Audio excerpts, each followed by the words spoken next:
Hello, good morning student.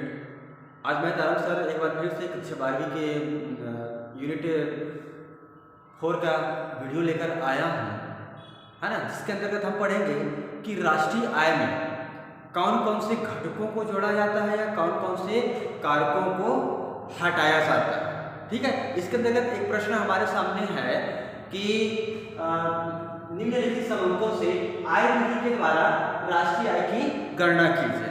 अरे समझना, प्रश्न हमारे सामने है निम्नलिखित समूहों से आय विधि के द्वारा राष्ट्रीय आय की गणना कीजिए। ठीक है, समूह यहाँ दिया हुआ है, इस तरफ मदे दी हुई है और इस तरफ रुपए दिया हुआ है।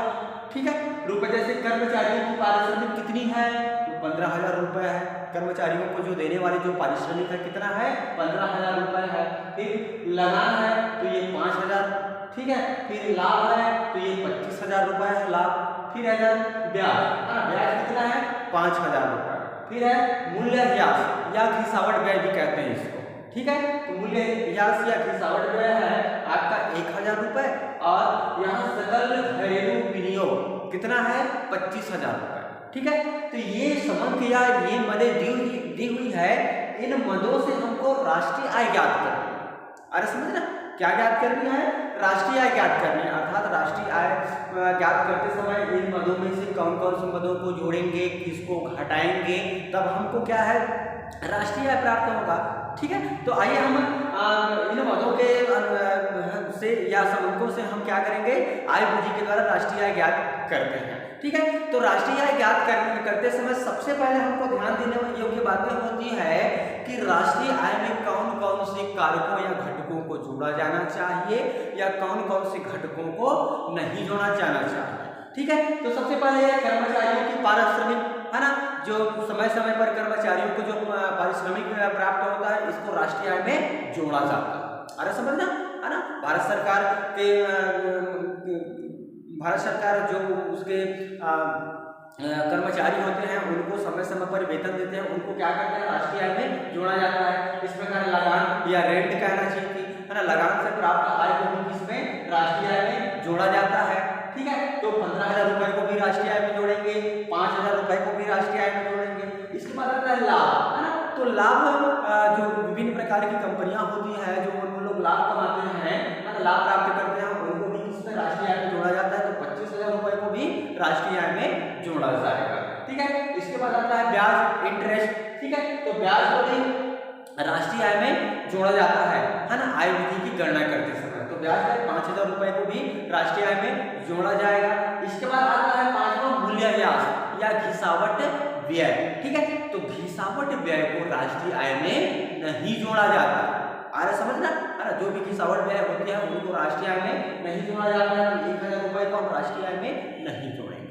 ठीक है, इसके बाद आता है सकल घरेलू विनियोग। ठीक है, सकल घरेलू विनियोग को भी राष्ट्रीय आय में नहीं जोड़ा जाता है, क्योंकि ये घरेलू विनियोग है ना। राष्ट्रीय आय में जो विदेशों में लोग निवास करते हैं उनको भी जोड़ा जाता है, लेकिन घरेलू विनियोग में नहीं जोड़ा जाता। ठीक है, तो सकल घरेलू विनियोग को राष्ट्रीय आय में नहीं जोड़ेंगे। ठीक है, तो आइए हम ज्ञात करते हैं। देखो, आय विधि के द्वारा राष्ट्रीय आय की गणना। ठीक है, आय विधि के द्वारा राष्ट्रीय आय की गणना, है ना, तो एक सूत्र लिखते हैं। देखो, कर्मचारियों की पारिश्रमिक, ठीक है, कर्मचारियों का पारिश्रमिक प्लस लगान प्लस लाभ प्लस ब्याज। आगे समझ, किसको हम जोड़े, कर्मचारियों की पारिश्रमिक को, ठीक है, प्लस लगान को प्लस लाभ को प्लस ब्याज को। ठीक है, यहाँ ब्याज हो गया। अब देखो, कर्मचारियों की पारिश्रमिक कितना है, 15,000 रुपए, 15,000 रुपए जोड़ दिए। ठीक है, फिर है लगान। ठीक है, यहाँ देखो कर्मचारियों की पारिश्रमिक कितना है, 15,000 रुपए, है ना। फिर इसके बाद प्लस लगान कितनी है, 5,000 रुपए, 5,000 रुपए जोड़ दिए। फिर लाभ कितनी है, 25,000 रुपए, 25,000 रुपए जोड़ दिए। ठीक है, प्लस ब्याज कितना है, 5,000 रुपए। ठीक है, तो अब इसको जोड़ के देखते हैं। चलो, क्या आता है, 15 और 5 कितना हो गया, 20, है ना। 15 और 5 कितना, 20,000। ठीक है, 20 और 25 45। ठीक है, 20 और 25 कितना होगा, 45। 45 और 5 कितना होगा, 50,000। ठीक है, तो है ना, तो कितना होगा, 50। आगे समझ, ठीक है ना। तो ये आपका आंसर क्या आ जाएगा 50,000 है ना। अतः राष्ट्रीय आय क्या समंको से आय विधि के द्वारा राष्ट्रीय आय की गणना कीजिए तो राष्ट्रीय आय कितना होगा 50,000।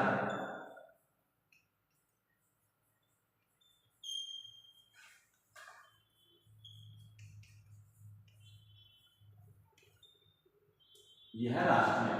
आगे समझ, ठीक है। तो राष्ट्रीय आय ज्ञात करते समय बस इन्हीं बातों को ध्यान देना चाहिए, है ना। इससे पहले मैं एक क्लास लिया था, उस क्लास में बताया गया है कि राष्ट्रीय आय की गणना करते समय कौन कौन से तत्वों को जोड़ा जाता है या कौन कौन से तत्वों को घटाया जाता है, ठीक है। तो ये छोटा सा शॉर्ट वीडियो है, एक बार फिर से रिवाइज कर लेते। देखो, निम्नलिखित समंको से आय विधि के द्वारा राष्ट्रीय आय की गणना करना है, आय विधि के द्वारा, ठीक है, राष्ट्रीय आय की गणना करना है, ठीक है। आय विधि के द्वारा राष्ट्रीय आय की गणना करते समय कौन कौन से कारकों को घटाया जाना चाहिए या कौन कौन से कारकों को जोड़ा जाना चाहिए, है ना, ये हमको याद रहेगा तभी हम ये बना सकते हैं।